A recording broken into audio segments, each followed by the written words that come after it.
Hi Tina, this is Lisa. This is a video critique for week 3, assignment 2, and these elevations look pretty good.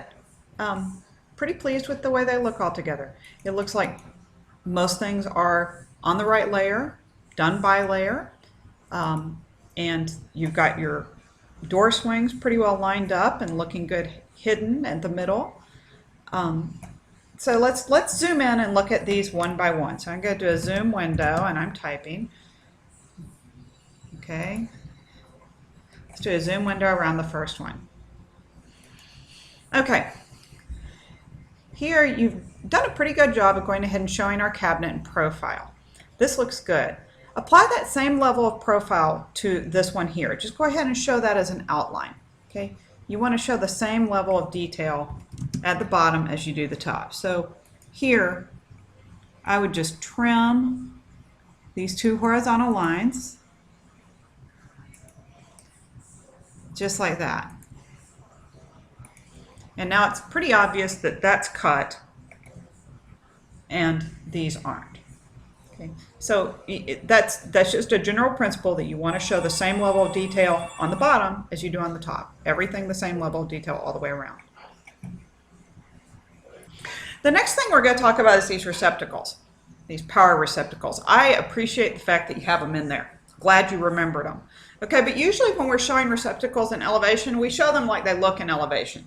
So let's draw a new block for these guys in elevation.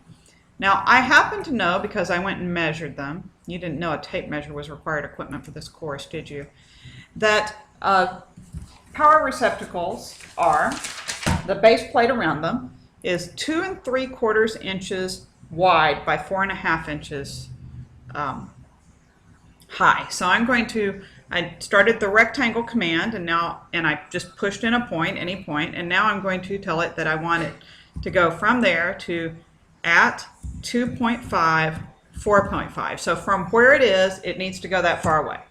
And now I have a very cute little thing. Oh, I need to put it on layer 0. Actually, you know what? I'll wait a few minutes. Okay, so the next thing I'm going to do is I'm going to draw a 1 by 1 square for the actual outlet because I measured it, so I know that's what it is. So I'm going to do the same thing, rectangle at 1, 1. There we go, that looks good.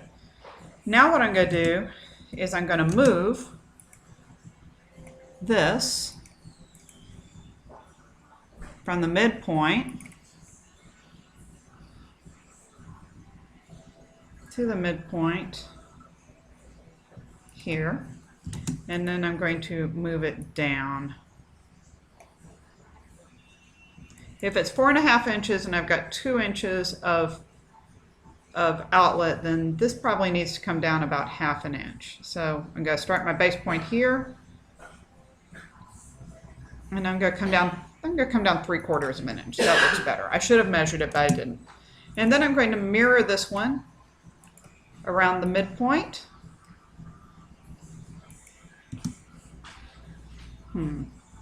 That's not quite perfect, is it?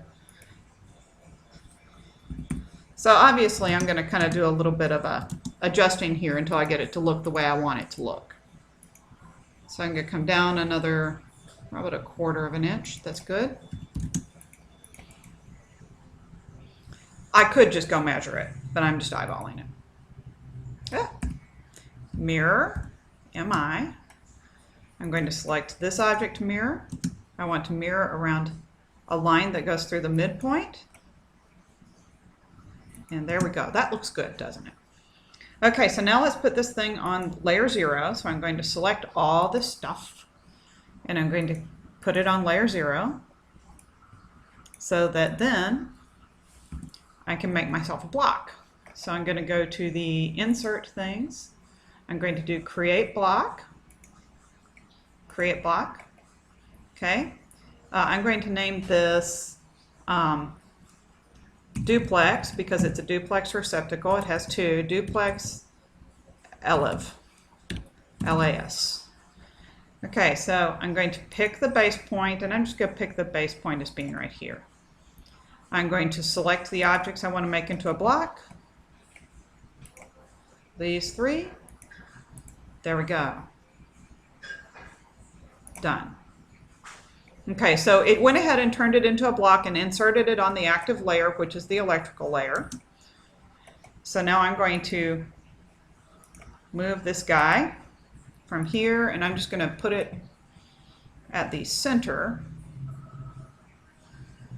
aligned with the center of your block.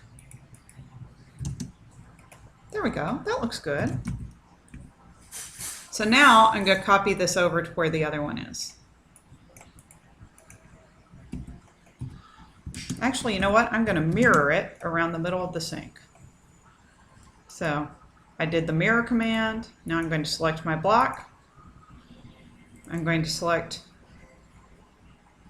the midpoint of the faucet. I'm going to go straight up. Now it says erase source object. No, I want to keep it. Erase. And now I'm going to erase your outlet. And you have cute little outlets.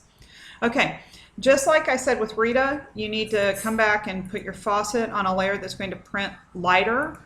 I would suggest, you could put it on plumbing, but if not, I would put it on, see what you think, between the pattern layer or putting it on the plumbing layer. But, ooh, that, well, no, not furniture. Okay, this will really come into play more when we print these, but if it's left on that white layer, I think it is going to be just a muddy mess and you're not going to be able to see any of it. Okay, so that elevation looks pretty good, except for that. So now we're going to come over here. Okay, same thing applies for your outlet. So you can just copy one of those from over here. There we go. And I'm going to just put it right there for the moment and then move it down. A lot of times you'll see outlets in bathrooms are set sideways so they fit. And I think this one will probably need that, but that's some fine tuning I will let you do. Okay, this line should be hidden. This faucet should be on whatever layer you chose to put the kitchen faucet on. And I would ponder putting this on the same layer as that too. Your medicine cabinet, go ahead and put the door swings in so that we can see it. Other than that, that one looks pretty good. Now then, if I go one more step over, we have pretty much the same set of issues that we have on the other drawings, which is to say we want to show the same level of detail on the base cabinet in terms of, you know, cutting out the countertop and the kick as we do on the uppers. And we want to show the receptacles in elevation instead of using the plan symbol. And other than that, I think you're ready to add some tile and have some fun with it. Okay? Thank you so much. Bye.